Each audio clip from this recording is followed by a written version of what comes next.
I arrived at the house and found it empty. Just a cruel note on the door. It said I should fend for myself. I am Eleanor, 78 years old, a former pharmacist with a heavy hand and a clear mind. They thought they left me in ruins, but they forgot to check under the kitchen floor. Taxi pulled away, kicking up a cloud of dust on the unpaved street, and I stood right there in front of the ochre facade that I knew better than the lines of my own hands. The silence was the first thing that didn't fit. In that house, there was always noise. Television blasting that my daughter-in-law Chelsea liked to have on since dawn. The screams of my grandkids fighting over the remote control, or the sound of pots clashing. But that afternoon, the silence was so heavy, it crawled into my ears and buzzed in my head. I was coming back from spending 3 days in the neighboring town, visiting my sister Edith, who was doing poorly with her sciatica. I had left with just the clothes on my back and a small carry-on bag. Roger, my son, had kissed my forehead before putting me on the bus, telling me, "On. Rest easy, Mom. We will take care of everything here," and boy, had they taken care of it. I put the key in the lock, turned with shocking ease, as if the mechanism had been recently oiled, or as if the door no longer held anything worth protecting. Pushed the old wood, and the usual creak echoed in the hallway. But this time the echo was monstrous. There was nothing. The foyer, where the mirror stand and the ceramic umbrella holder used to be, was deserted. Only the rectangular mark on the wall remained, ghost of dust, where the mirror had hung for 20 years. I felt a sudden chill, a stab in my stomach that had nothing to do with hunger. I walked slowly, dragging my orthopedic shoes, my heart beating against my ribs like a caged bird. "Roger," I called out. Even though I already knew the answers, my voice bounced off the bare walls. I moved toward the living room. They had taken everything. Green velvet sofa, the coffee table, the heavy drapes I had sewn myself a decade ago. On the floor, pieces of newspaper and old masking tape were the only witnesses to the escape. It wasn't a robbery. Thieves leave chaos. They ransack drawers, break glass. This had to move. A methodical, planned move, executed with the precision of a surgeon excising a tumor. And the tumor, apparently, was me. It was on the kitchen door where I found the note. It was taped at eye level with a piece of black electrical tape. It was a page torn hastily from a notebook. I recognized Chelsea's spiky, nervous handwriting. Things got difficult, and we don't all fit in the new place. "You have always been strong. We hope you find your way. Mom, please don't look for us. We need to start from scratch without burdens." I read the note once, twice. On the third time, the letters started to dance because tears of rage blurred my vision.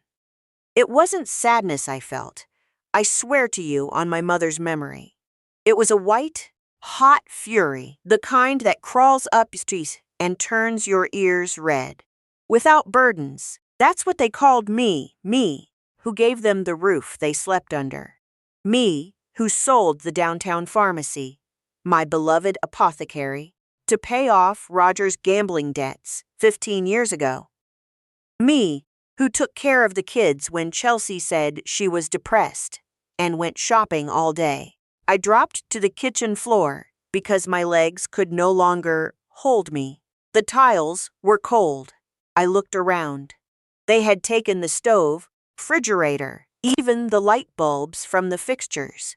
They only left the trash, an old bald broom in a corner, and a pile of black bags with clothes I recognized immediately. They were my dresses, my coats, my shawls. They had tossed them there like dirty rags. I sat on that worn tile floor for what felt like an eternity. I thought about Roger, my only son, 45-year-old man who never knew how to pull his pants up right, always letting himself be carried by the current, or rather, by whatever woman was by his side. Chelsea never loved me. From the first day she stepped into this house, she looked at me the way you look at an old piece of furniture that ruins the modern decor. "Smells like old people," she would say when she thought I couldn't hear her. But they underestimated Eleanor. They thought that because I had white hair and walked slowly, my brain had shrunk too. They forgot I was a pharmacist for 40 years. I know how to measure, I know how to weigh, and above all, I know how to observe. I know the difference between a remedy that cures and a poison that kills slowly. And they had been feeding me poison in little teaspoons of contempt for years. I wiped my tears with the back of my hand. Skin on my hands is thin like rice paper, full of age spots, but underneath there is still hard bone. I took a deep breath, smelling the dust and the dampness of the empty house. "Very well, Roger," I said out loud to the empty room. "Very well, Chelsea. You played your card. Now it's my turn." I rolled onto my knees, groaning a little from the pain in my joints, and crawled toward the pantry. It was a small closet inside the kitchen where we kept the grains, the canned goods, and the dishes we hardly used. It was empty, of course. They had taken even the cans of tuna. But what they didn't know, what no one but my late husband, Arthur, and I ever knew, that this house kept secrets. Arthur was a suspicious man. He didn't believe in banks. "Paper money burns, Eleanor," he always told me. "Gold is eternal." I went into the pantry. The afternoon light came in at a slant through the kitchen window, illuminating the dust floating in the air. I headed to the darkest corner, exactly where a sack of potatoes we never moved used to sit. There in the corner, wooden floorboards looked identical to the rest.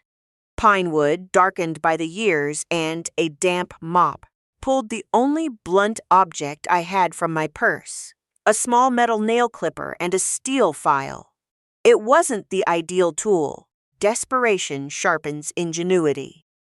I found the groove between the third and fourth board, counting from the left wall. My fingers were trembling, not from fear, but from adrenaline. What if they had found it? What if, when moving things, when dragging the furniture, they had noticed that this board sounded hollow? My heart stopped for a second at the possibility. If they had taken that, then I truly was dead. Then I really would be the helpless old woman they wanted me to be. I shoved the file into the gap. I pried. The wood groaned. A dry sound, like a breaking bone. I pushed harder, ignoring the pain in my arthritic fingers. The board gave way. It lifted a few inches, just enough for me to slip my fingers in and pull. The smell of damp earth and confinement hit my face. I set the board aside and looked into the dark hollow between the foundations. I reached my hand in, feeling around in the dark. My fingers brushed against something cold and metallic. I let out a breath that seemed to empty my lungs completely. There it was. Pulled the handle of the metal box. It was an old toolbox. Heavy, rusted on the outside, but hermetically sealed. I dragged it out with effort, pulling it into the light of the kitchen. I sat down again with the box between my open legs, as if I were about to give birth to my own future. I opened it. The hinges shrieked, protesting the years of inactivity. Inside, wrapped in blue velvet cloths that were once part of a gala gown from my youth, were the tubes of coins. American double eagles. Pure gold. Arthur had bought them one by one, month after month. During the 30 years, we had a prosperous business. "For our old age, Ellie," he used to say, "so you never have to ask anyone for anything." I unwrapped one of the tubes and let the coin spill into my lap, shined with a brilliance that seemed to carry its own light. A heavy, intense yellow that contrasted with the misery of the empty house. $250,000 in gold, maybe more. At the current market price, a fortune that fit in a shoebox. Roger and Chelsea had taken the flat-screen TV they bought on credit. They had taken the blender. They had taken the threadbare rugs. They had left freedom behind. They had left power behind. I took one of the coins and squeezed it in my fist until the edges dug into my palm. Pain made me feel alive. It made me feel dangerous. I stood up with difficulty, hugging the box to my chest. I wasn't going to sit there crying. I wasn't going to go to a charity shelter. I wasn't going to call the cops to report the abandonment, because that would only make me look weak and invite pity. And I, Eleanor, did not want anyone's pity. I looked at Chelsea's note one more time, still taped to the door. I ripped it off with a sharp yank, crumpled it in my free hand, and shoved it into my jacket pocket. That note would be my fuel. Every time I felt my strength waver, every time loneliness tried to bite at my heels, I would read those words. We hope you find your way. Oh yes, I muttered, and my voice wasn't shaking anymore. It sounded raspy, firm, just like when I used to kick those drunks out of the pharmacy. I am going to find my way, and when I do, you are going to wish you had never crossed it. I walked out of the kitchen and went to the pile of trash bags where my clothes were. I started digging. I needed a better coat because the night was going to be cold. I found my gray wool coat. The one Chelsea said made me look like a beggar. I put it on, buttoned it up with dignity, straightening my back, packed the metal box into my carry-on, taking out the underwear and the knickknacks I had brought from my sister's house to make room.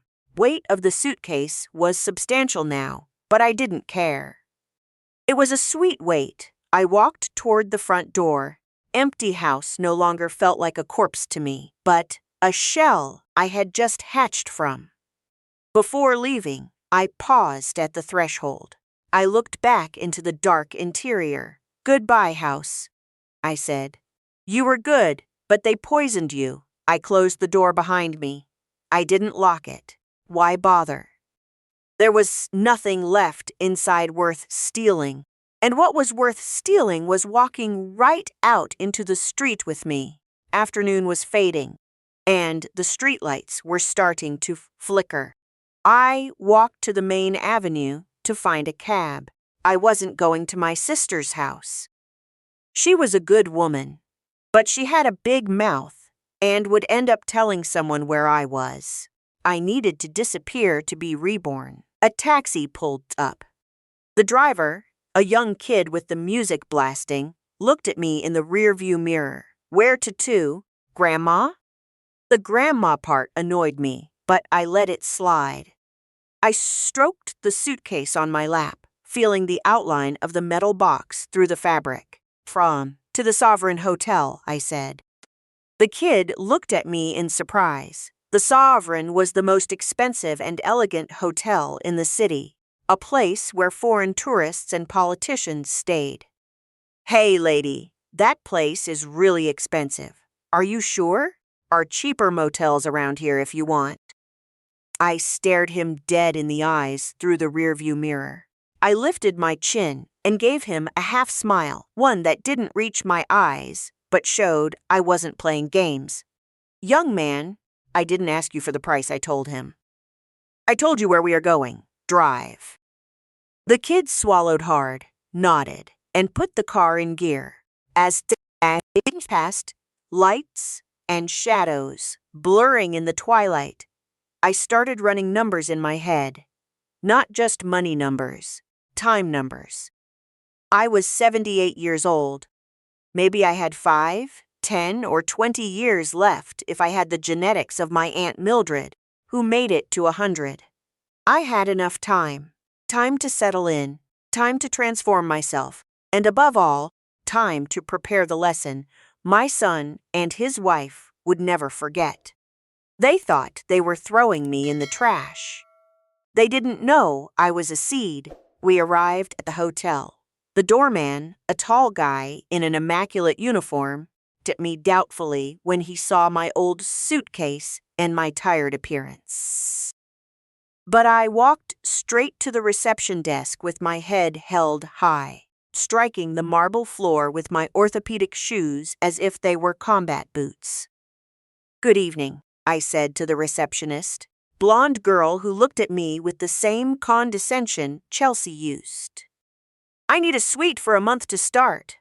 "Ma'am," she began, using that sickly sweet voice they reserve for the elderly or slow children. "Our rates are quite high.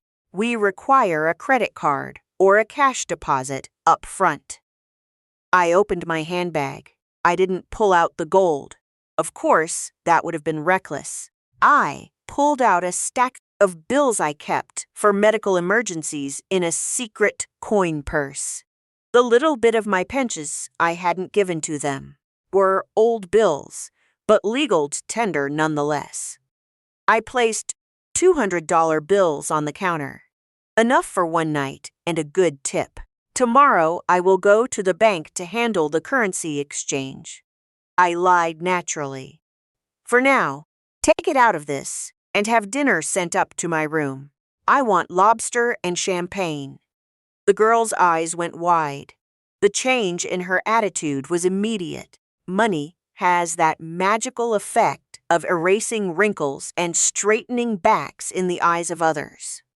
"Right away, ma'am. Under what name should I register the room?" I hesitated for a second. Eleanor. That name sounded like the woman who swept and cooked for a pair of ingrates. That woman had stayed behind in the empty house. "Put it under Mrs.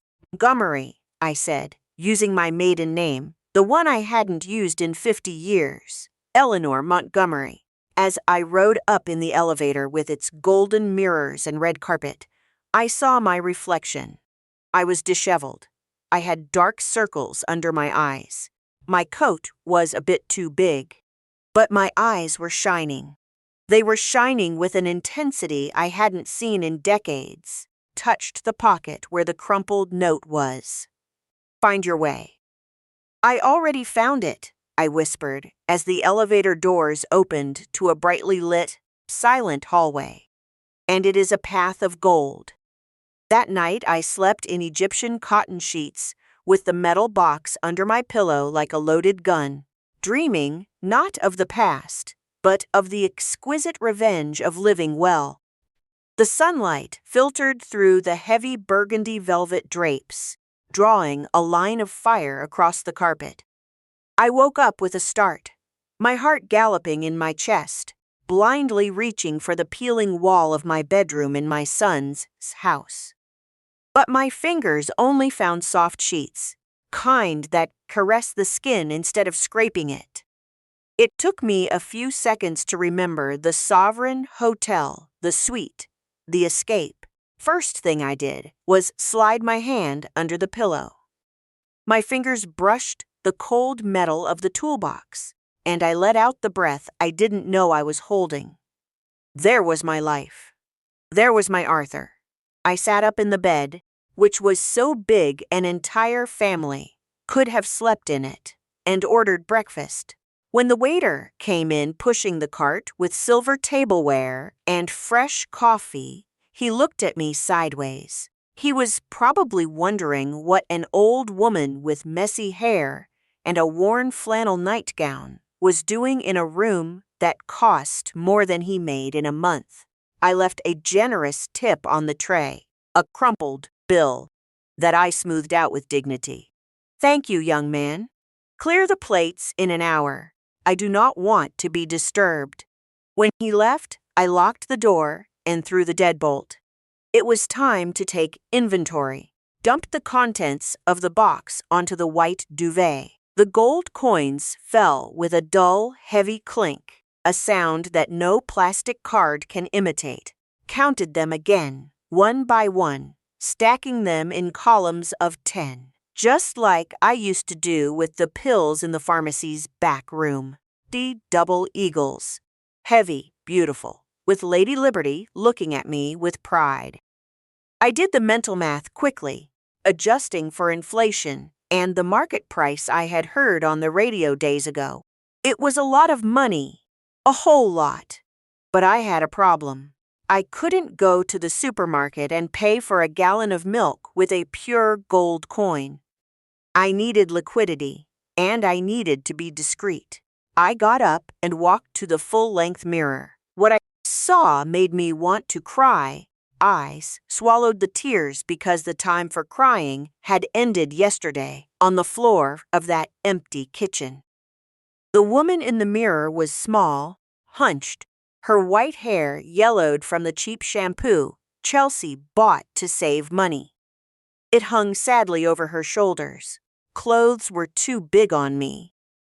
I had lost weight these last few years eating the leftovers and watered-down soups they served me. My hands shook a little. "You look like a scarecrow, Eleanor," I said out loud. But then I stepped closer to the glass and looked myself in the eyes. Were dark, sunken in a net of wrinkles, but the gaze was still there.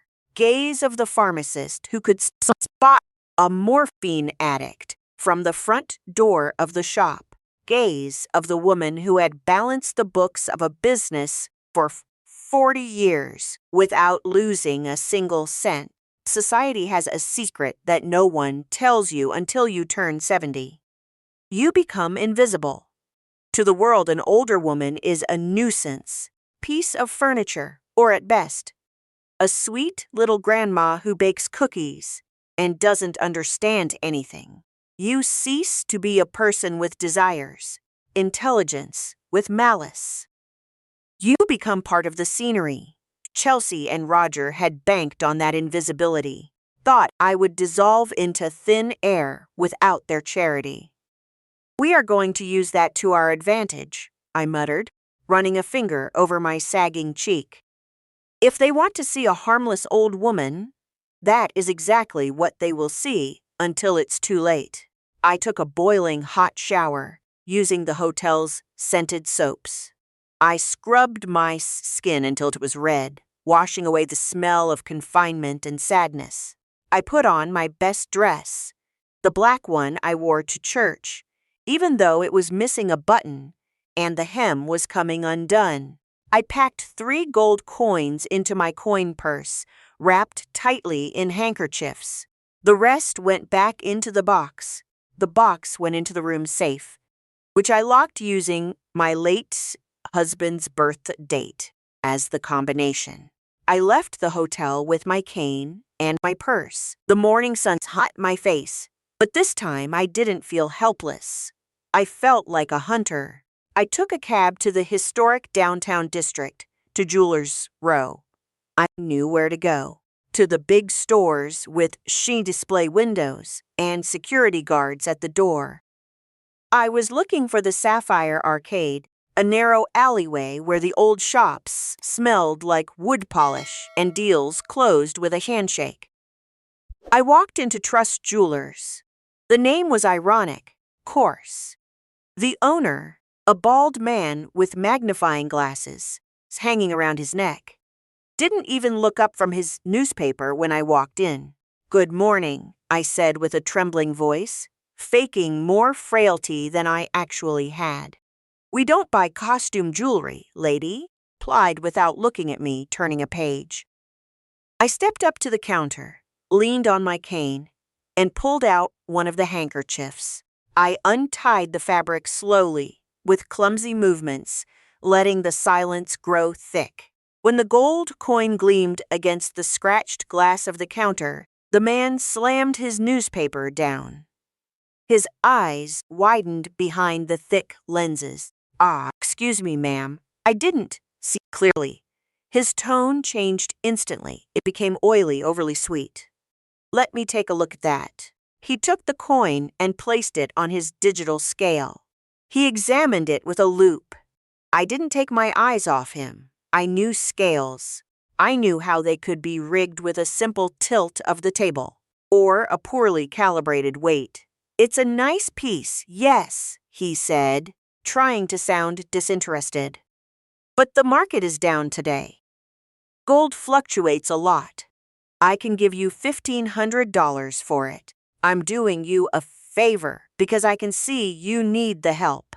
I let out a dry chuckle, an old woman's cough that hid a bark of contempt. 1,500. The coin was worth at least 2,500 at the current exchange. "Young man," I said, straightening my back and dropping the senile old lady mask for a second. I was a pharmacist for 40 years. I know what a gram weighs. I know what my gold is worth. That is a 1924 Double Eagle, 22 carat. Price of gold closed higher yesterday on the exchange. If you want to scam someone, wait for a tourist to walk in. The man blinked, caught off guard by the shift in tone. He looked me in the eyes and saw no fear. "Only calculation 2,000, he said, the sweet voice completely gone. 2,200 in cash, large bills, and I have 2 more right here. If you treat me right, I will come back with others. If you try to rob me of a single dime, I will go to Gregory on the corner, who always gave me a fair price." Jeweler swallowed hard. The mention of his competition sealed the deal. 2,100 each. "That's my final offer. I have to resell them. I have to eat too." "Deal," I said, slipping back into my role of the fragile senior. $6,300. A velvet pouch to carry the cash. "Please, I don't want to get mugged." I walked out of the jewelry store half an hour later with a heavy purse and a light heart. Over $6,000. It was more money than Roger had made in the last 2 years with his failed business ventures. I walked down the pedestrian street, dodging people who were rushing by, staring at their phones. They bumped into me. They brushed against me with their bags. They didn't even apologize.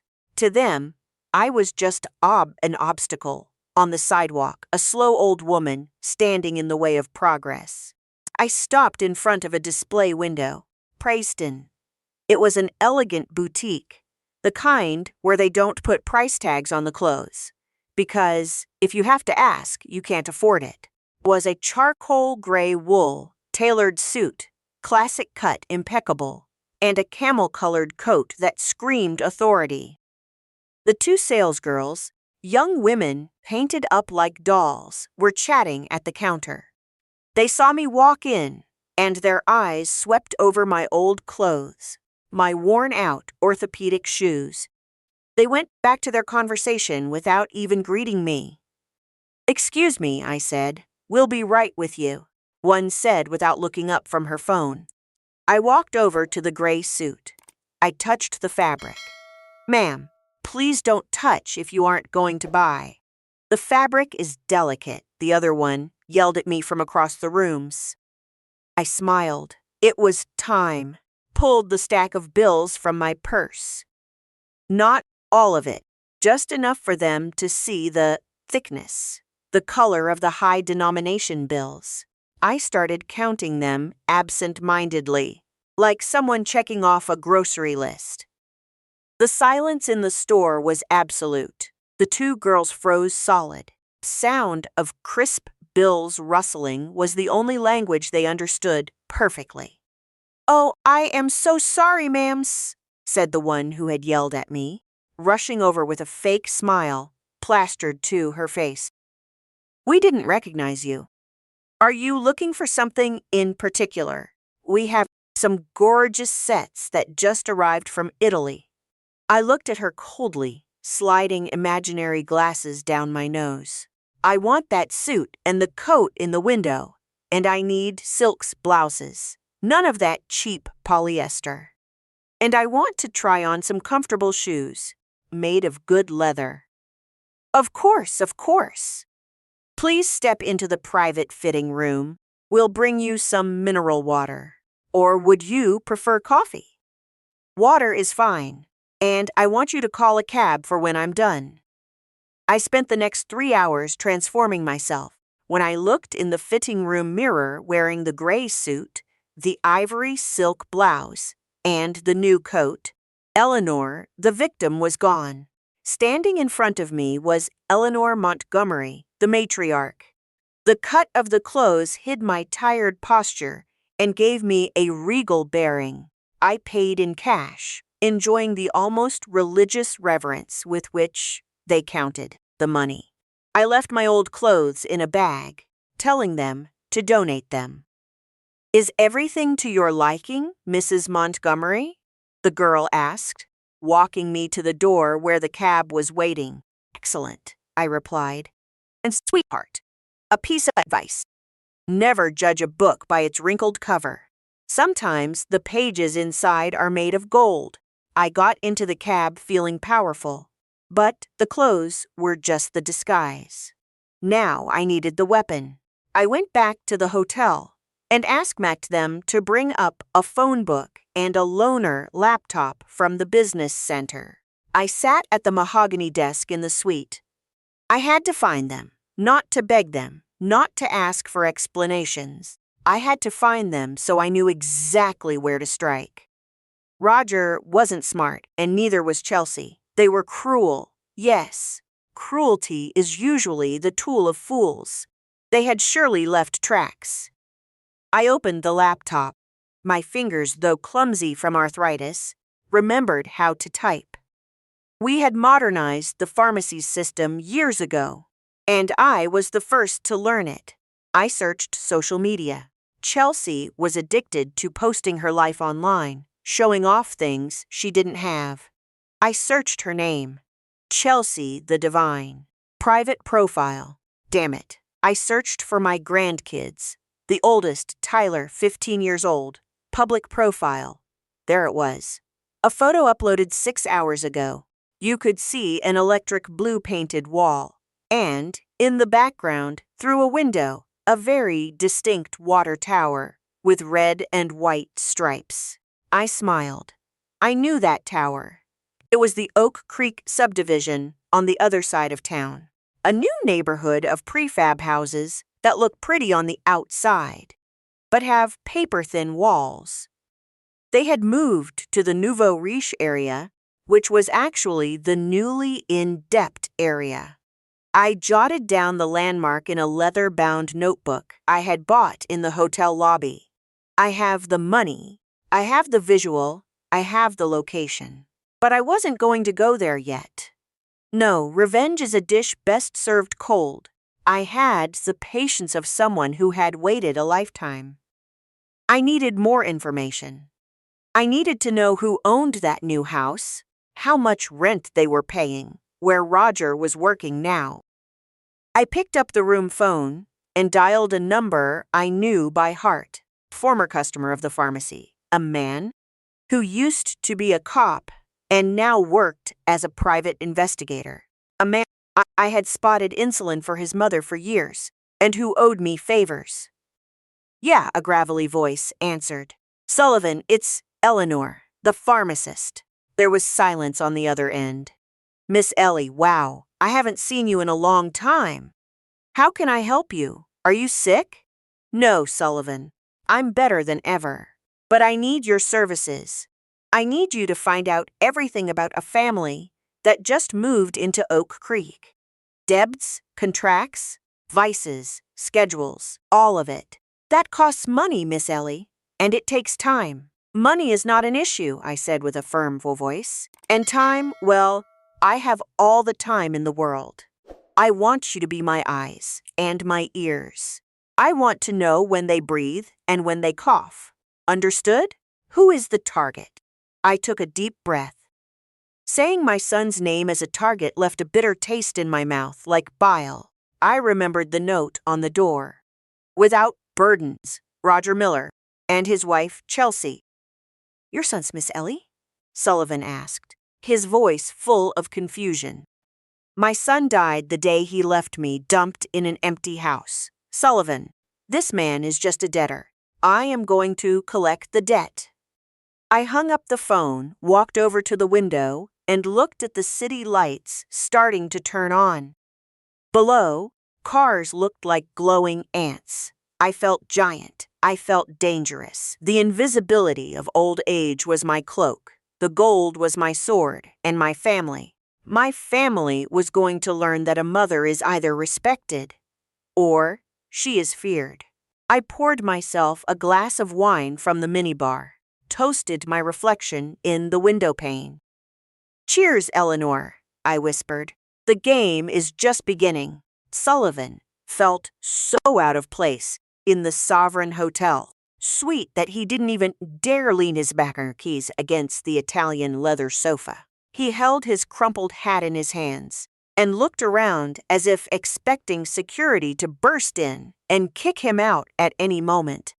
I, on the other hand, pouring tea into porcelain cups. So fine the light passed right through them, with the calm of someone born to rule. "Drink your tea, Sullivan." "Won't bite," I told him, sliding the saucer toward him. He nodded and took a loud sip, burning his lips. Placed a bulging manila folder on the glass table. It was the report. "My diagnosis. Miss Ellie, things are uglier than we thought." He started, lowering his voice. "Your boy, Roger, isn't just a bad son. He's a terrible manager." I opened the folder. The photos were blurry, taken from a distance, but clear enough for my eyes, which were used to reading illegible doctor's prescriptions. There was the new house in Oak Creek. A modern build, the kind that looks like stacked shoeboxes, with too much glass and too little privacy. "Tell me the symptoms, doctor," I joked bitterly, adjusting my glasses. "For starters, they paid for the move with a loan," Sullivan said, pointing to a document. "And it wasn't from a bank. Roger signed some promissory notes with Bull Miller. Do you know who that is?" I felt a shiver. Course I knew. Bull was a loan shark from the bad side of town who's charged 20% interest a month. And if you didn't pay, he collected from your kneecaps. Roger had stuck his head in the lion's mouth just to satisfy Chelsea's delusions of grandeur. "How much?" I asked. $10,000. For the house deposit, the moving truck, and a minimalist living room set the missus wanted. They are already 2 weeks late. Bull already sent 2 gorillas to knock on their door yesterday. I turned the page. There were photos of Chelsea. She was wearing new clothes, but in the photo where she was carrying grocery bags, I managed to catch the brand names: bulk rice, cheap noodles, and not a single cut of meat. They were living on appearances. "And the house," Sullivan continued, pointing to a photocopied lease agreement. "It's rented, of course. The owner is a guy named Mr. Harrison, a guy who lives in the capital and is desperate to sell the property because he needs liquid cash. Roger swore to him that he would buy the house in 6 months. A lie the size of a cathedral, because your son just got put on part-time at the car dealership. He couldn't sell a tricycle, Miss Ellie." I closed the folder. Silence in the room grew heavy. There it was, the X-ray of my family. A cancer of debts, lies, and pretensions that was eating them alive. Could have felt pity. A normal mother would have felt the urge to run, pay off Bull, fill their pantry, and say, "I'm here." I wasn't a normal mother. I was the woman they had left, discarded like an old dog. And old dogs, when they survive, learn new tricks. "Thank you, Sullivan," I said, pulling an envelope of cash from my purse. "Here is your fee and a bonus. I want you to set up 2 meetings for me tomorrow." "Who, boss?" "First, with Bull Miller, and second, with Mr. Harrison, the owner of the house." Sullivan nearly choked on his tea. "Miss Ellie, all due respect, Bull doesn't take meetings with elderly ladies over coffee. That guy is dangerous. So am I, Sullivan, I replied, tracing the gold rim of my teacup. So am I. Bull Miller's office smelled like stale tobacco and cheap disinfectant, a mix that turned my stomach. It was in the back room of a pawn shop downtown. I walked in, leaning on my cane, wearing my camel coat and gripping my leather purse tightly. Two massive men guarding the door looked at me mockingly and let me pass, assuming I was there to pawn my grandmother's jewelry. Bull was counting bills behind a metal desk. He was a fat man with skin shiny from sweat and a gold chain so thick it looked like a dog collar. "You lost, little lady," he said without looking up. "We don't hand out charity here." "I'm not looking for charity, Mr. Miller," I said with a firm voice, sitting down in the plastic chair across from him without waiting for an invitation. "I'm looking to do business. I came to buy debt." Man lifted his head. His piggy eyes scanned me from top to bottom, lingering on the quality of my clothes and the steadiness of my gloved hands. "Debt.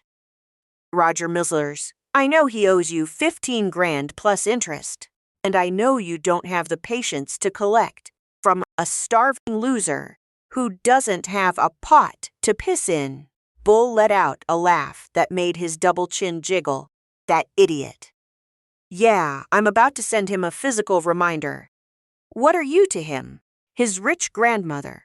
Let's just say I am an investor interested in his moral solvency." I lied, keeping my face deadpan. "I want to buy his promissory notes. I'll give you the full principal right now. The late fees and interest, I keep those as future profit. You get your money back right now without getting your hands dirty, and I handle the collections. I'll 3 stacks of bills bound with rubber bands from my purse." I dropped them onto the desk with a heavy thud. The sound of money is a universal language that even brutes understand. Bull looked at the money. Then he looked at me with a mix of respect and suspicion. "You got a deal, lady. But I'm warning you, that guy is a deadbeat. I know. I have methods you don't. I am very persuasive." 10 minutes later, I walked out of there with the original documents signed by my son in my purse. Legally, Roger now owed me the very air he breathed. But I wasn't going to collect just yet. Oh no. I would let the debt age like a fine wine. Or like a slow poison. My second stop was more civilized, but just as lethal. I met with Mr. Harrison's legal proxy at a coffee shop near the courthouse. The owner of the house was desperate to sell. Property had minor foundation issues and needed repairs he didn't want to pay for. Roger, of course, knew nothing about this. He only saw freshly painted walls and laminate flooring. "My client is asking $400,000, the lawyers said, a young man in a cheap suit. I'll give you $300,000 in cash. Immediate wire transfer from a secure account," I countered while breaking a cookie with my fingers. "And with one condition. The current lease agreement stays in place, but the title transfers to an LLC. Apothecary Investments. No one must know as I am the owner. The tenant will continue depositing the rent into the same accounts, which will now be managed by you for me." The lawyer hesitated. 300 was low, but the offer of immediate cash is the siren song of real estate deals. If we close today, you have a deal. "But Mrs. Montgomery, why all the mystery with the tenants?" I smiled, a grandmother wolf smile. Just say, I like to oversee my investments from the shadows, and I want to see if they are reliable payers before I introduce myself. That very afternoon, we signed the papers in front of a notary. I now owned his roof and his debt. I was the god of his little cardboard universe. They didn't even know it. 2 weeks passed. The silent execution began on a Tuesday. According to Sullivan's report, Chelsea had organized a housewarming dinner to impress the neighbors in the gated community. She wanted to get onto the HOA committee. She had spent her last dime on a cheap catering service and had forced Roger to ask for an advance at work, which was denied, to buy wine. I was sitting in my hotel room with the phone in my hand. I dialed the power company. As the new property owner, I had certain privileges. Afternoon, I said, in my sweetest, most concerned voice. This is the representative for Apothecary Investments, owners of the property at 45 Elm Street. Yes, look, we've detected a potential fault in the main wiring that could cause a short circuit, a severe fire hazard. I need you to cut the power immediately for a safety inspection. Yes, right now. No, do not notify the tenants. It's a technical emergency. I don't want them tampering with anything. I hung up. I checked my watch. It was 7 in the evening. Chelsea's dinner should be just starting. I would have loved to be a fly on that wall. The next day, Sullivan brought me the details with a crooked smile. It was a disaster, Miss Ellie. The power went out right as they were serving the lasagna. They had to eat by candlelight, but not romantic candles, emergency flashlights. Neighbors left early because it was hot and the AC wasn't working. Chelsea was hysterical, screaming that she was going to sue the electric company. And the best part? I asked, feeling a guilty pleasure rush through my veins.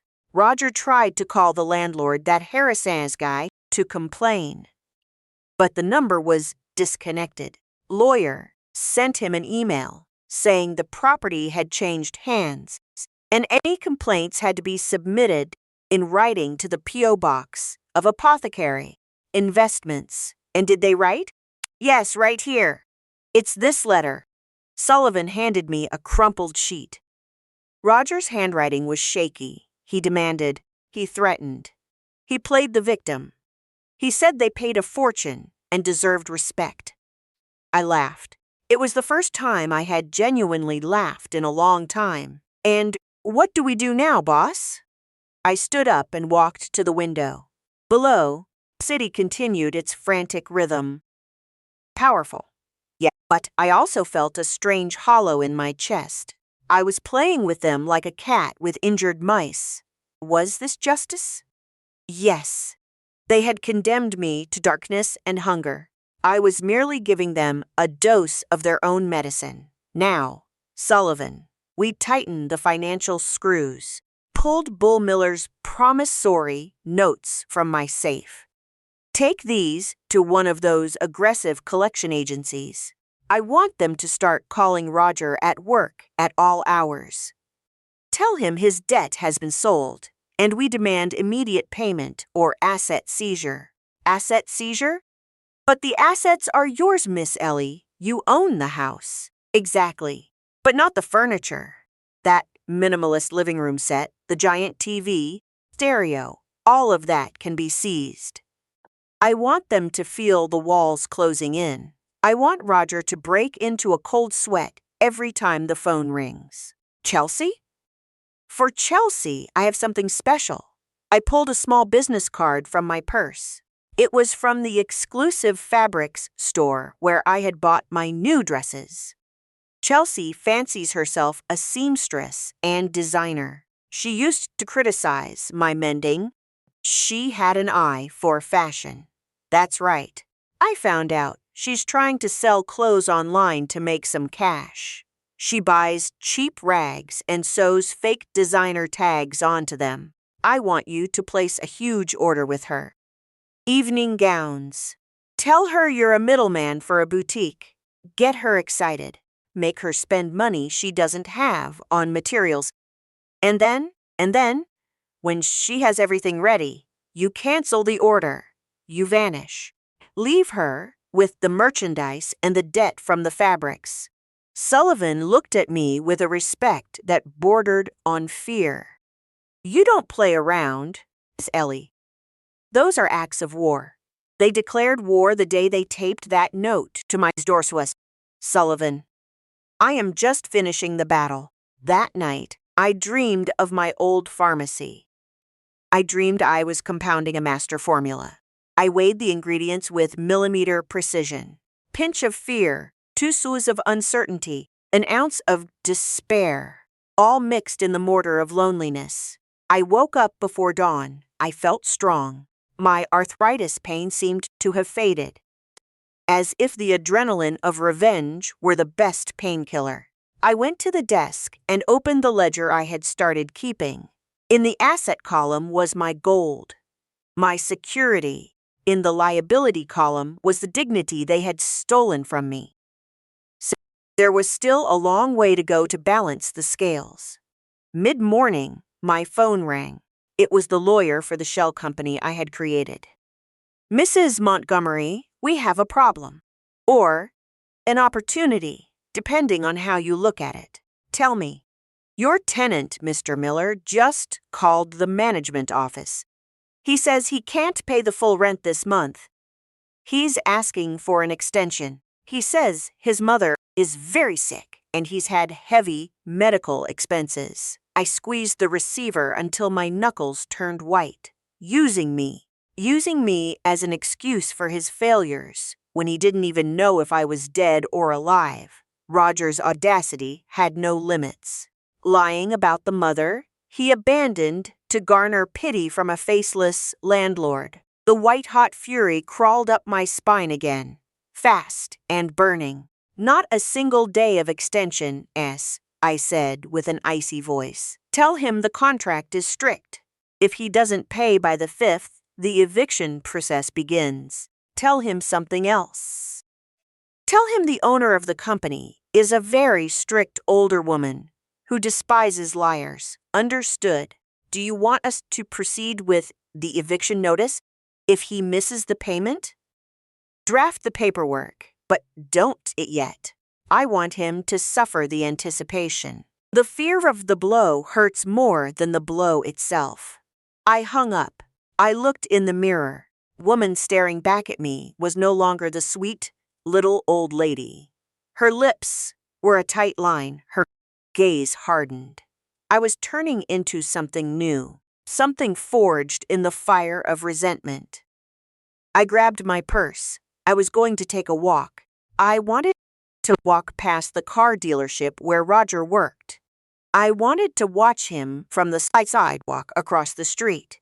See the worry on his face. Watch him loosen his cheap tie because he felt like he couldn't breathe. I walked out of the hotel and the doorman bowed to me. Good morning, Mrs. Montgomery. Taxi? No, today I will walk. I need to see the real world. I walked among the people, invisible and powerful, all at once. I held the control of their lives in the palm of my wrinkled hand. I could crush them right now, but that would be too fast. They had to understand. They had to learn what it means to be alone, without a roof, without support. They had to find their way, just like they wished upon me. Only I was making sure their path was littered with rocks, thorns, and dead ends. And at the end of that maze, when they had nowhere left to go, I would be waiting for them, not as the victim, but as fate. The phone in the Sovereign Hotel suite rang at exactly 9 in the morning. It was a civilized hour for bad news, I thought, as I set my coffee cup down on the porcelain saucer. On the other end of the line was Attorney Barrett, the man managing my shell company. Mrs. Montgomery, he said with a grave voice. Fish took the bait and swallowed the hook, sinker and all. I felt a cold pang of satisfaction in my stomach, similar to the relief of taking a strong antacid. Give me the details, counselor. Don't skimp on the symptoms. Your son, the tenant, Roger Miller, just received the wage garnishment notice at the dealership. He made a massive scene, screamed that it was a mistake. His mother had money. Barrett took an uncomfortable pause. They fired him, ma'am. Management doesn't want employees with legal troubles attracting debt collectors to the showroom floor. I closed my eyes for a moment. Roger, my son, boy whose scraped knees I used to fix with iodine and a gentle blow of breath. He was now on the street. No job, no money, and soon no roof. A part of my mother's heart wanted to leap up, to run and save him. But my mind, pharmacist's mind that knows some gangrene can only be cured by amputation, kept me firmly in my chair. And the wife? I asked, hardening my voice.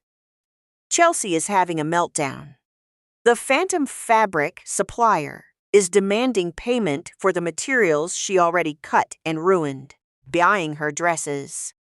They are cornered, ma'am. They've called the office 3 times begging for mercy on the rent. Good, I said, smoothing the skirt of my gray suit. It's time for a house call. Do you want me to go with the eviction order? No, counselor.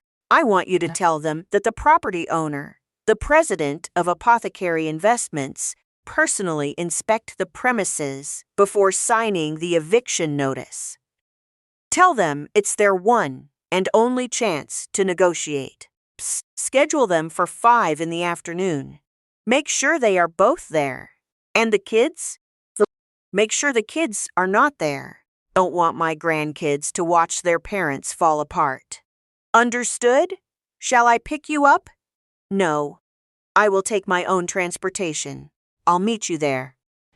I hung up the phone, stood up, and walked to the full-length mirror. The woman looking back at me had nothing to do with the old lady crying on an empty kitchen floor a month ago. My white hair was styled in an elegant cut. My hands sported an impeccable manicure, and around my neck hung a thick gold chain holding a double eagle coin. As I said, a constant reminder of my source of power. I grabbed my cane, one that now had a silver handle, and my camel coat. Let's go, Eleanor, I whispered to myself.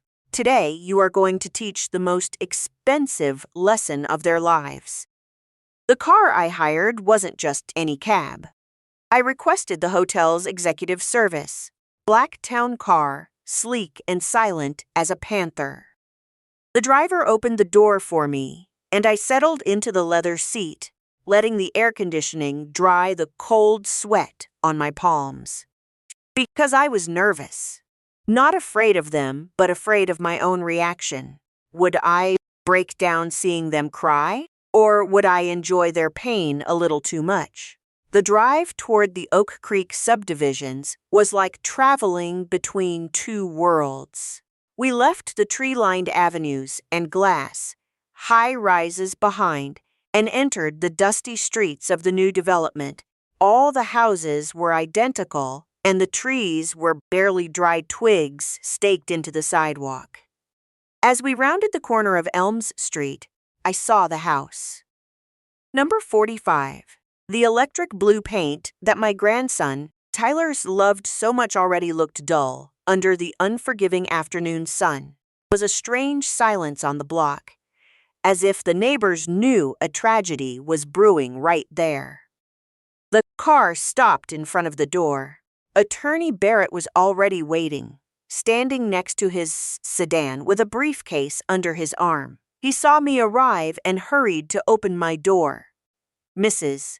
Montgomery. He greeted me with a slight bow that did not go unnoticed by the curtain twitching in the living room window. I stepped out of the car. Click of my leather heels echoed on the concrete. I planted my cane on the ground with authority. Are they ready? I asked. Are they terrified? Barrett replied quietly. They think I'm the executioner, and you are the judge. They aren't wrong. We walked up to the entrance. Before Barrett could ring the bell, the door opened. Roger appeared in the doorway. He looked terrible. He had lost weight. He had dark bags under his eyes and was wearing a wrinkled button-down shirt, trying to look formal. Behind him, Chelsea was wringing her hands, her makeup smudged, and her usually perfect hair tied back in a messy ponytail. "Good afternoon, Counselor," Roger said with a shaky voice, looking at me yet, his eyes glued to the lawyer. "Please, come in. We are willing to come to an arrangement." Barrett stepped aside with solemnity. "Mr. Missler, Mrs. Smiller, let me introduce you to the owner of the property and the holder of your debt, Mrs. Gomery." Roger turned his head toward me. His eyes went so wide I thought they would pop out of his skull. His mouth opened and closed like a fish out of water. Chelsea let out a choked gasp and slapped her hands over her mouth. "Mom," Roger stammered, taking a step back as if he had seen a ghost. "Mom?" I didn't smile. I didn't make a single gesture of affection. I stood right there in the doorway, blocking the sunlight, casting my long shadow across the laminate floor of their minimalist living room. "Good afternoon, Roger," I said. My voice came out clear, powerful, without a trace of an old woman's tremble. "Are you going to invite me into my house? Do I have to wait out here like a beggar?" "But," Chelsea stuttered, staring at my coat, my jewelry, the luxury car idling behind me. "We don't understand. I was what, Chelsea?" I stepped into the house without asking permission, forcing them to back away. The smell of stale air and stress was palpable. I was lost. I was dead.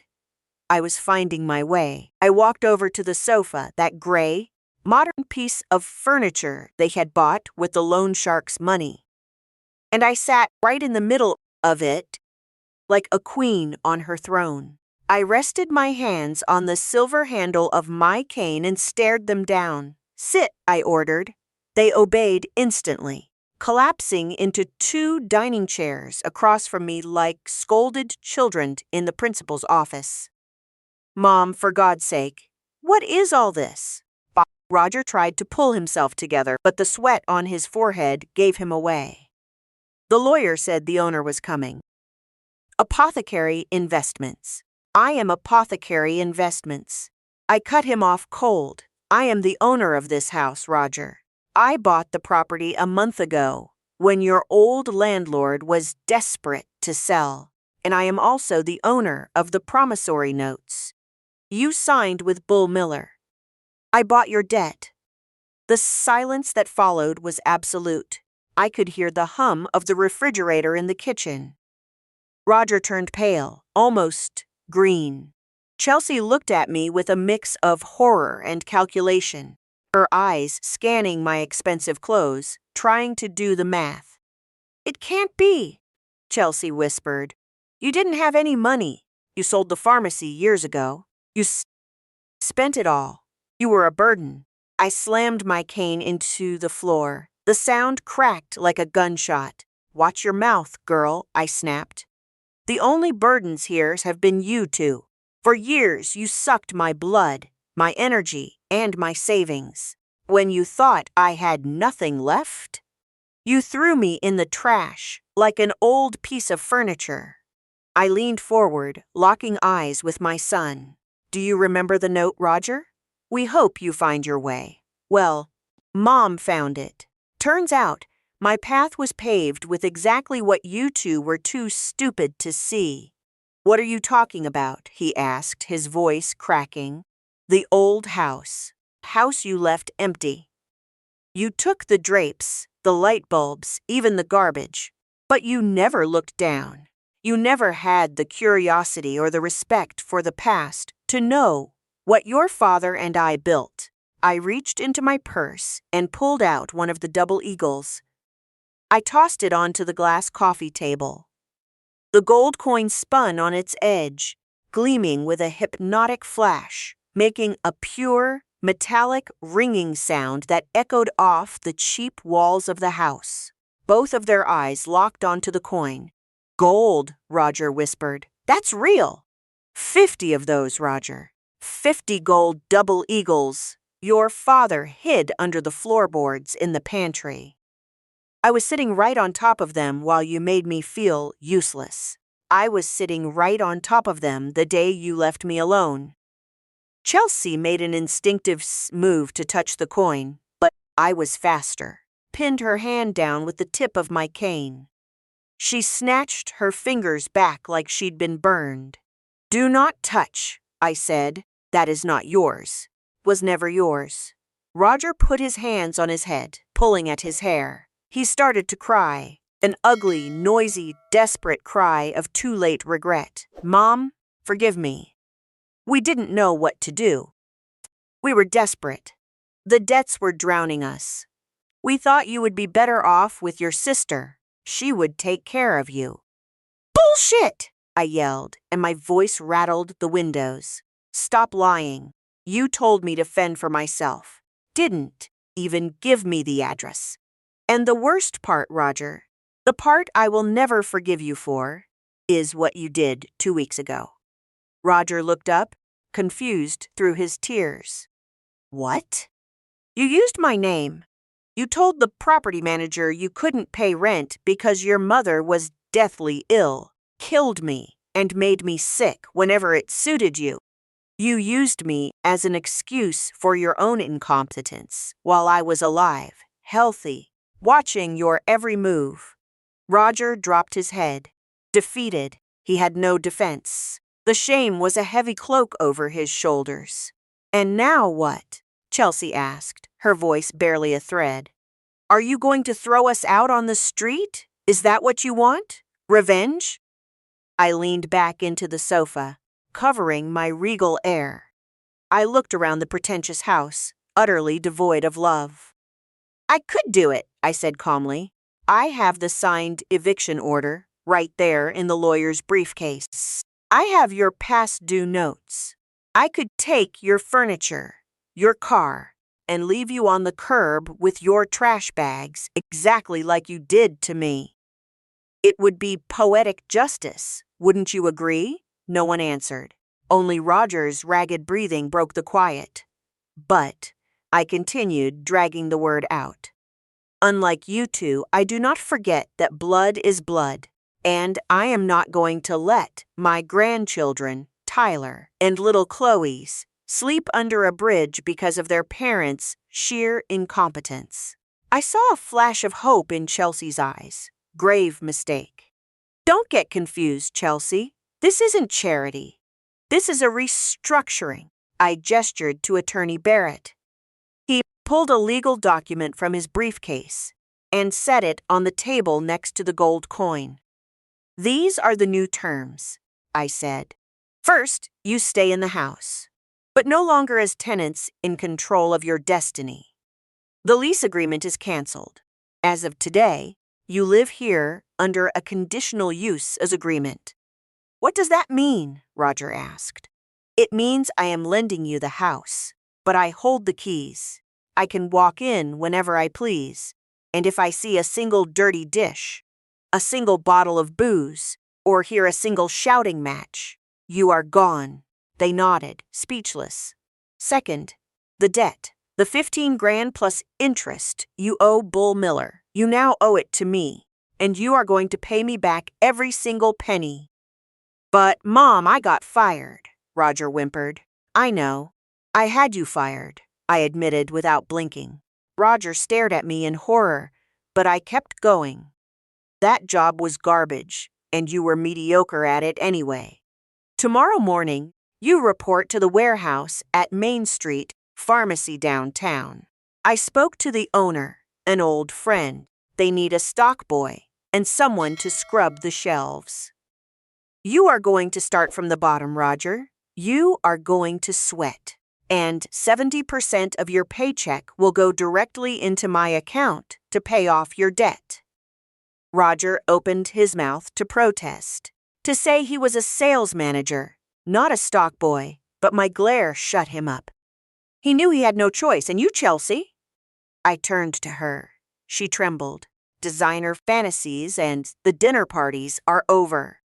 Those badly sewn dresses you have sitting around? You are going to rip the seams out, going to sell the fabric as scraps, and you are going to get a job." A real one. They need a cashier at the grocery store on the corner. I already checked. Chelsea turned red with indignation. I am not going to be a cashier. What will the neighbors say? The neighbors don't care about you, Chelsea.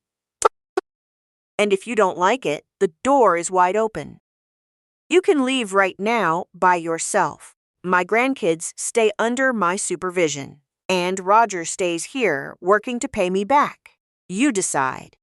Cashier with a roof or a diva on the street. Chelsea looked down, biting her lip so hard it almost bled.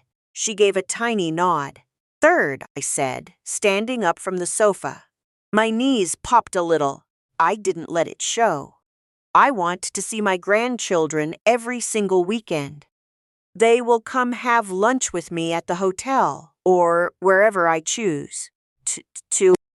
You two will treat me with the respect owed to the matriarch of this family. No more calling me old woman. No more ignoring me. When I speak, you listen. I picked up the gold coin from the table and dropped it into my purse. Are we clear? I asked. Yes, Mom, Roger said, his voice broken. He stood up and tried to step toward me, maybe to hug me, maybe to fall to his knees. I raised my cane and pressed it against his chest, stopping him dead in his tracks. The silver tip gleamed against his dirty shirt. No, I said softly. Yet. Hugs are earned, Roger. Forgiveness requires work. Today, we simply did business. I turned toward the door. Attorney Barrett gathered the signed documents and followed me. Before stepping out, I stopped and looked at the house one last time. It no longer felt like a hostile, foreign place. Now it felt like exactly what it was, my property, managed by employees who needed a lot of supervision. Oh, one last thing, I said without turning around. I am hosting Christmas dinner this year. It will be at the Sovereign Hotel. Make sure you have decent clothes to wear by then. If you work hard, maybe I'll buy you something. I walked out into the street where the sun was starting to set, staining the sky a violent orange. The air felt lighter. I slid into the luxury car and closed the door, shutting out the dust and the misery of my relatives. As the car pulled away, I looked in the rearview mirror and saw Roger and Chelsea standing in the doorway.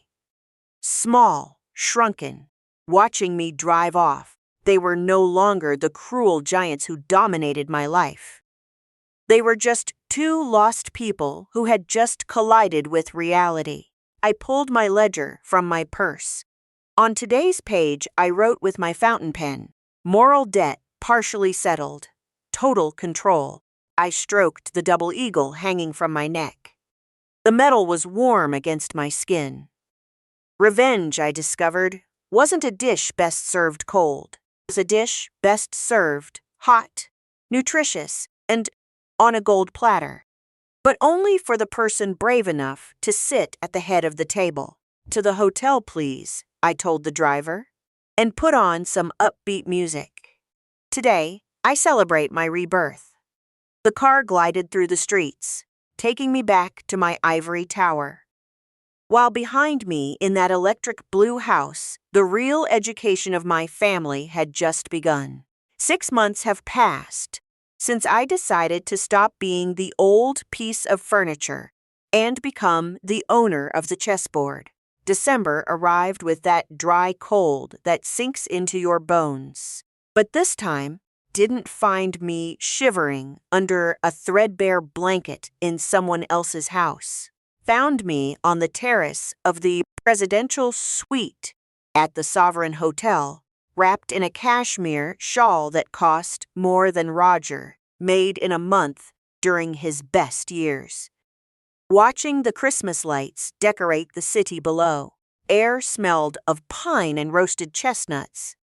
That smell used to make me nostalgic.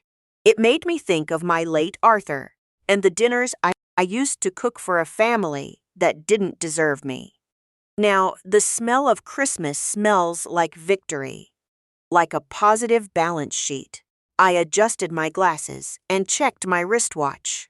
A delicate piece of white gold. Half an hour until dinner. My family should be arriving soon. I smiled at the thought of that word. Family. It was no longer an unconditional blood tie. It was now a corporate structure that I managed with an iron fist and a silk glove. I stood up and walked to the full-length mirror. Eleanor, looking back at me, stood up straight. The silver toner they had applied at the hotel salon made my hair shine like the moon, and the midnight blue velvet dress hid the years and projected authority. "You're ready, old girl," I said to myself, winking. "Tonight, close out the fiscal year." I went down to the private dining room I had reserved. I didn't want to eat in the main restaurant. I needed privacy for what I had to say. The Viceroy room was perfect. Red damask walls, a long mahogany table, and a roaring fireplace. When I walked in, the waiters stood at attention. "Good evening, Mrs. Montgomery. Is everything to your liking?" asked the maître. Richard, a man who already knew I wouldn't tolerate a single spot on a glass. "Excellent, Richard. Pour the wine, the good stuff. My guests won't know the difference from vinegar, but I will." At 8 o'clock on the dot, the door opened. Walked in single file like scared little ducklings. First, Roger, then Chelsea, and finally, my grandkids, Tyler and little Chloe. I remained, standing at the head of the table, leaning on my silver-handled cane, observing the details. Always the details. Roger had changed. He looked thinner, yes, but the bloat of alcohol and bad living was gone from his face. He was wearing a suit I recognized. It was an old one I had bought him 5 years ago, but it was clean and pressed. His hands, which used to be soft and idle, now had calluses and tiny cuts. The marks of his labor at the pharmacy warehouse. Marks of dignity, even if he still saw it as a punishment. Chelsea was the surprise. She wasn't wearing anything new. She had on a simple black dress I had seen 1,000 times. She had added a white lace collar that I was almost certain she had sewn herself. No fake jewelry, no heavy makeup. She had bags under her eyes, dark circles of a cashier pulling double shifts in December. But her gaze was no longer arrogant. It was cautious. "Good evening, Mother," Roger said, stepping forward to kiss my hand. The cheek, the hand. We had established clear boundaries. "Good evening, Roger. Chelsea, kids." My grandchildren ran up to hug me. I allowed them the contact. Tyler, with his 15 years in teenage rebellion, squeezed me tight.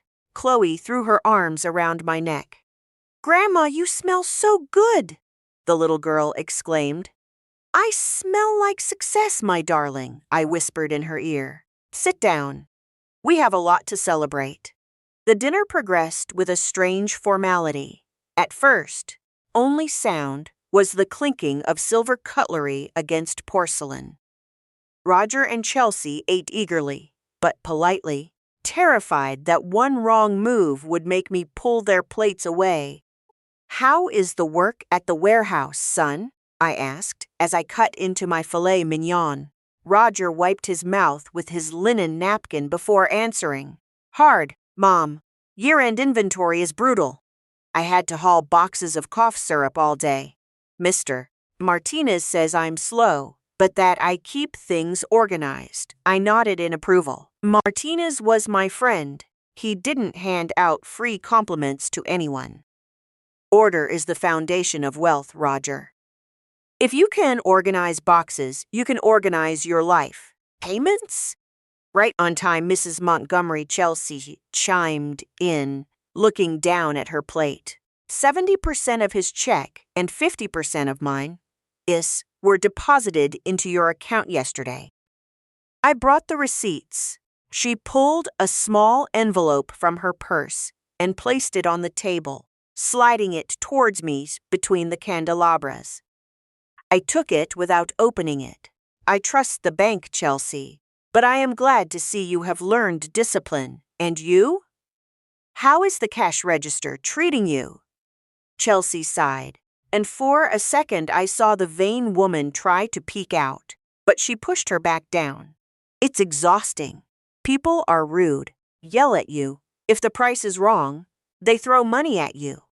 My feet ache from standing 8 hours a day. Welcome to the real world, I said, taking a sip of wine.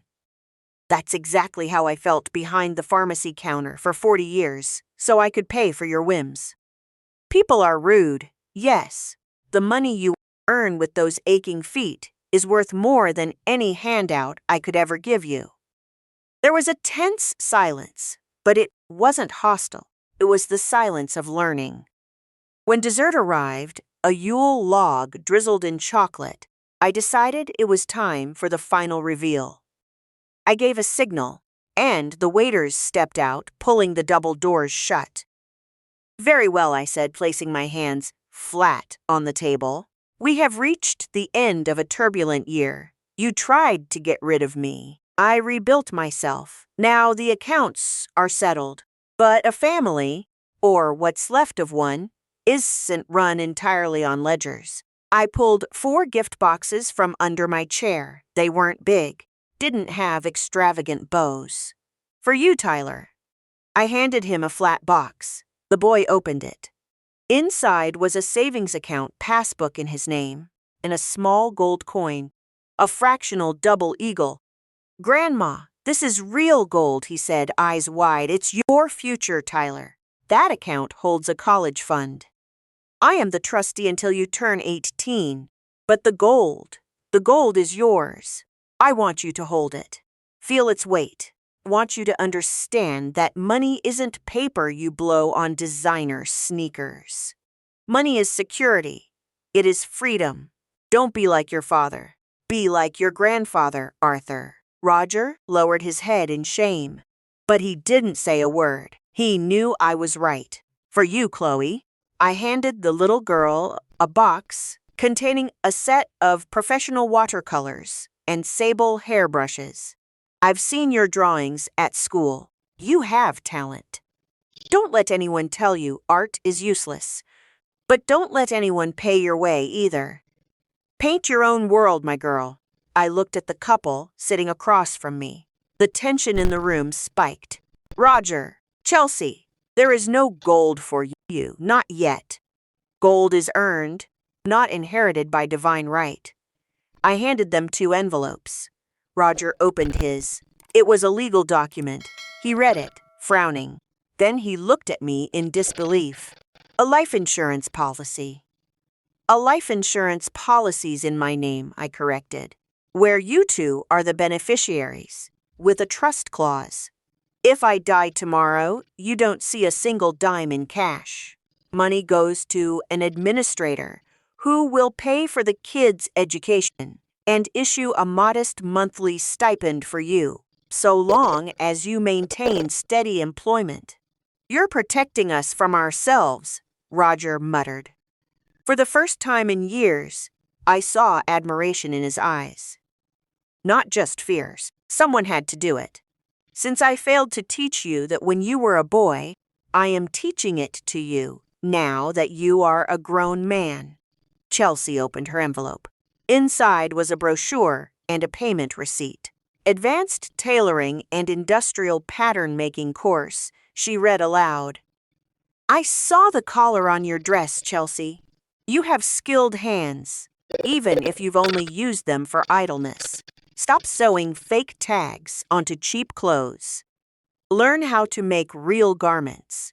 The course starts in January, already paid for. It's night classes, so it won't interfere with your cashier job. Chelsea traced the paper with her fingers.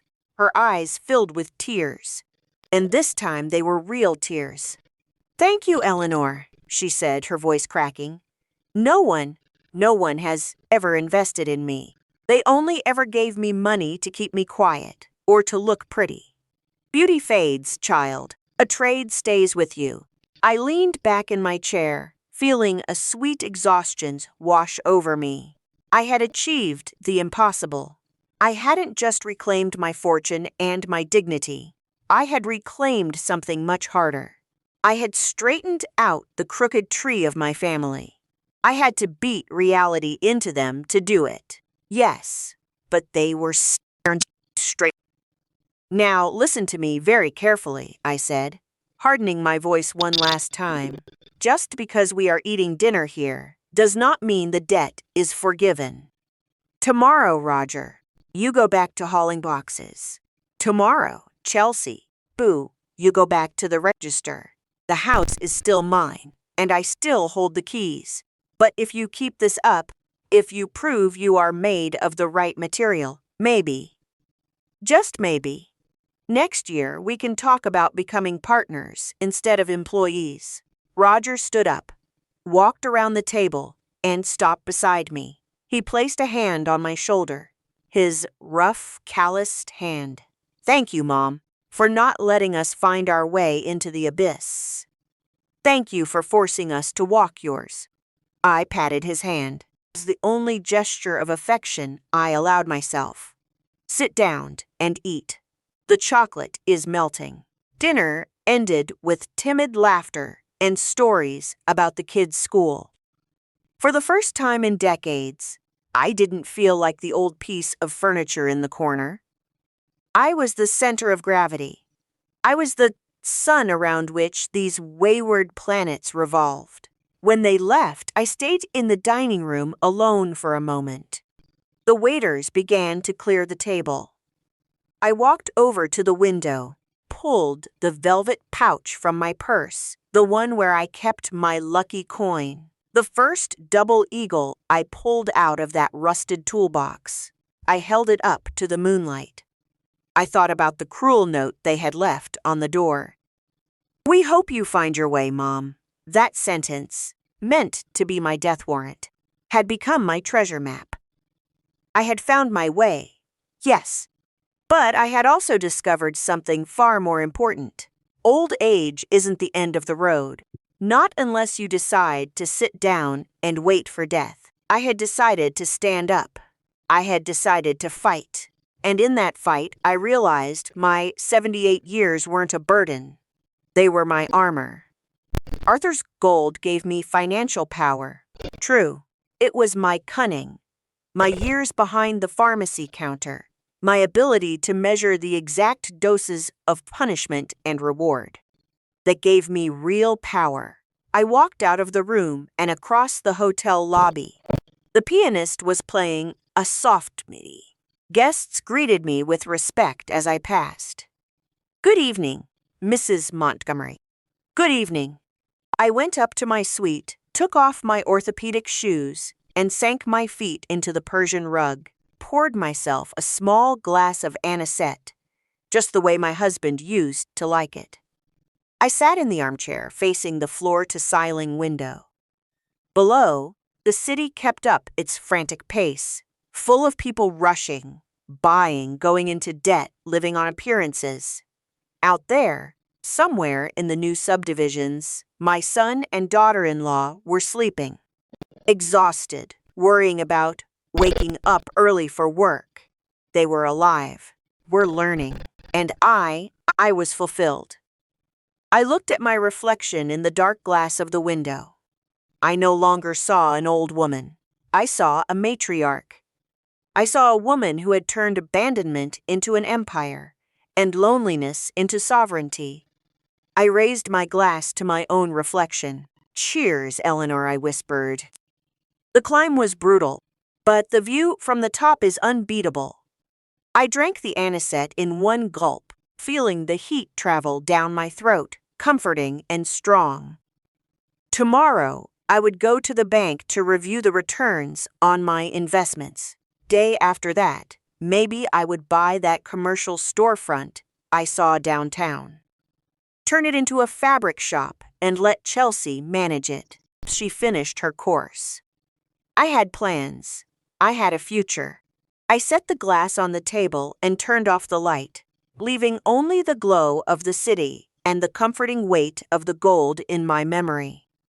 I climbed into bed, slipping between those Egyptian cotton sheets that smelled of lavender. And I closed my eyes with a smile that wouldn't fade all night. Because, in the end, they were right. I found my way, and it turned out to be a road paved in pure gold and an iron will. Content presented in this literary and narrative work is entirely a product of fiction. All names, characters, businesses, corporations, places, events, situations, and dialogue described, including, but not limited to, the protagonist Eleanor, her family, the Sovereign Hotel, fictional company, apothecary investments, and the transactions related to debts or real estate, products of the author's imagination, or are used fictitiously. Any resemblance to actual persons, living or dead, actual companies, historical events, or contemporary situations is purely coincidental and carries no defamatory or representational intent. Furthermore, it is explicitly stated that the actions of the characters, as well as the financial, legal, real estate, and personal strategies described in this story, do not constitute, under any circumstances, professional, financial, legal, psychological, or investment advice. The purchasing promissory notes, the manipulation of lease agreements, the concealment of material assets such as gold coins, and the debt collection tactics narrated herein serve a strictly dramatic and entertaining purpose. Author and publishers assume no responsibility for any action, financial decision, investment, or legal altercation the reader may choose to undertake based on the interpretation of the events in this story. Additionally, this work addresses sensitive topics such as elder abandonment, intra-families abuse, psychological manipulation, and revenge. These behaviors, as well as the coercive or espionage methods described, are not promoted, endorsed, justified, or encouraged. Resolution of family or financial conflicts in real life must be handled through the appropriate legal, ethical, and professional channels. By accessing and reading this material, the reader agrees to release the creators of this work from all legal, moral, or financial fault and responsibility for any direct or indirect consequence that may arise from the consumption of this fictional narrative.